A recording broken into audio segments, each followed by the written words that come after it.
बिस्मिल्लाहिर्रहमानिर्रहीम। अस्सलाम वालेकुम dear students, I hope you all are fine.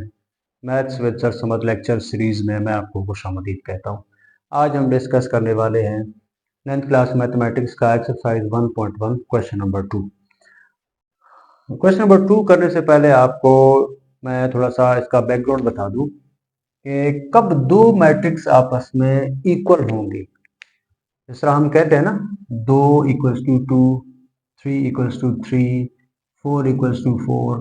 तो इस तरह दो मैट्रिक्स कब आपस में बराबर होंगे, उनके क्या शर्त हैं, क्या कंडीशन है, तो ये बात हम समझने की कोशिश करेंगे। देखें, इक्वल मैट्रिक्स के लिए दो बातों का आपको पता होना लाजमी है। पहला है आर्डर और दूसरा है जी, पहला है आर्डर, दूसरा है करस्पॉन्डिंग एंट्रीज। Corresponding entries. तो इन दोनों बातों को बारी बारी समझते हैं। सबसे पहला है आर्डर। आर्डर क्या है जी? आपने दोनों मैट्रिक्स के, मतलब आप दो मैट्रिक्स को चेक कर रहे हैं ना कि ये दोनों आपस में बराबर हैं या नहीं है, तो आपने दोनों के आर्डर्स चेक करने हैं। अगर तो दोनों के आर्डर्स ठीक हो गए तो आपका पहला कंडीशन सेटिस्फाई हो जाएगा। मतलब इक्वल मैट्रिक्स के लिए ये दो बातें आपने चेक करनी है। तो पहला है आर्डर। आर्डर क्या होता है जी? हमने डिस्कस किया हुआ है ऑलरेडी। अगेन बताता हूँ। लेट सपोज 1 2 3 4 एक मैट्रिक्स ये हो गया और दूसरा हो गया जी 3 4 5 6। तो अब आप चेक करें आर्डर के लिए। सबसे पहले आपने रोज को काउंट करना है। इस मैट्रिक्स के कितने रो हैं? दो। एक रो ये हो गया, एक रो ये हो गया, और उसके कॉलम कितने हैं? दो कॉलम है। तो इसकी आर्डर क्या हो गई? 2/2। इसी तरह आप इधर देख लें, इसके रो भी दो हैं और इसके कॉलम भी दो हैं, तो इसकी आर्डर भी क्या हो गई? 2/2। तो चेक करें दोनों मैट्रिक्स के आर्डर सेम है या नहीं है। इसकी भी 2/2 है और इसकी भी 2/2 है।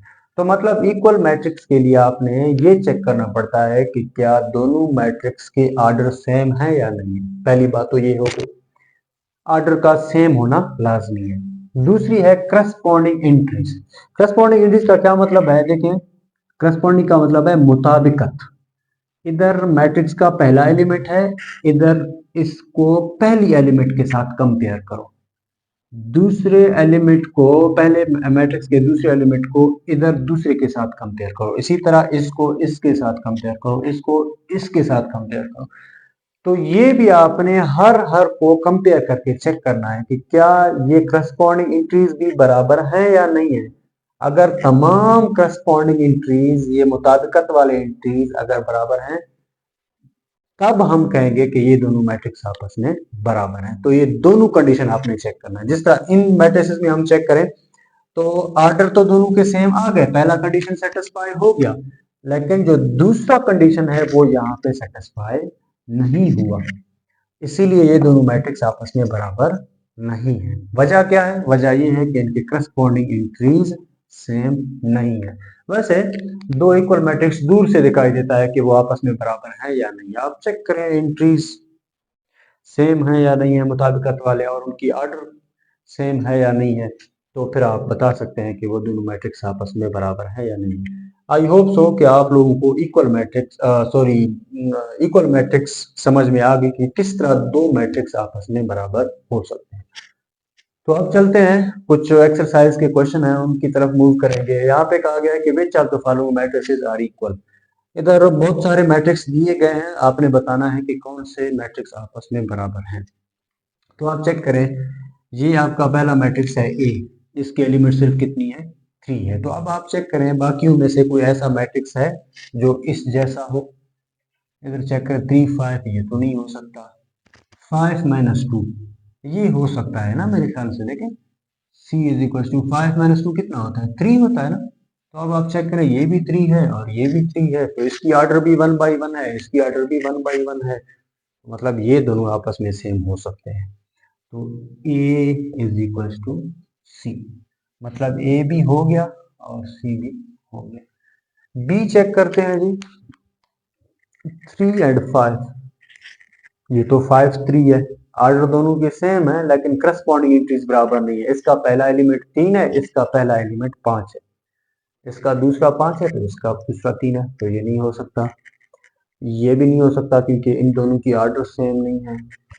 बी और एफ भी नहीं हो सकते, बी और जी भी नहीं हो सकते, ये भी नहीं हो सकते क्योंकि आर्डर सेम नहीं है, आपको दिखाई दे रहा है। यहाँ थोड़ा बहुत शक हो रहा है मुझे।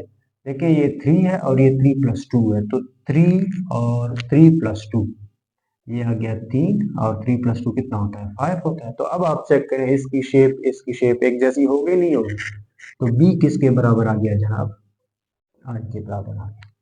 इसी तरह डी 5 3 तो हमें थ्रू आउट कहीं पे भी नजर नहीं आया, ना यहाँ पर है, कहीं पे भी नजर नहीं आ रहा, तो डी का हमें कोई भी पेयर नजर नहीं आ रहा।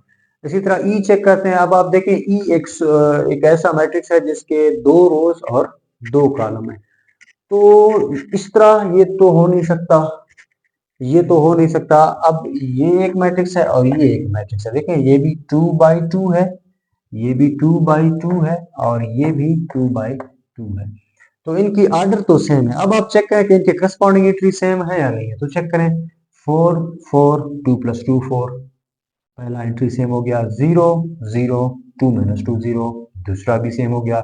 6 6 2+4 6, ये तीसरा करस्पॉन्डिंग एंट्री भी सेम हो गया। 2 2 2+0 2। तो इसका मतलब ये है कि ये तीनों आपस में बराबर है क्योंकि इनका आर्डर भी सेम है और इनके करस्पॉन्डिंग एलिमेंट भी सेम है। तो इसका मतलब है E is equals to H is equals to J, ये तीनों एलिमेंट आपस में बराबर है। तो सिर्फ और सिर्फ D रह गया, इसके बराबर का कोई मैट्रिक्स नहीं है, बाकी आपस में बराबर है।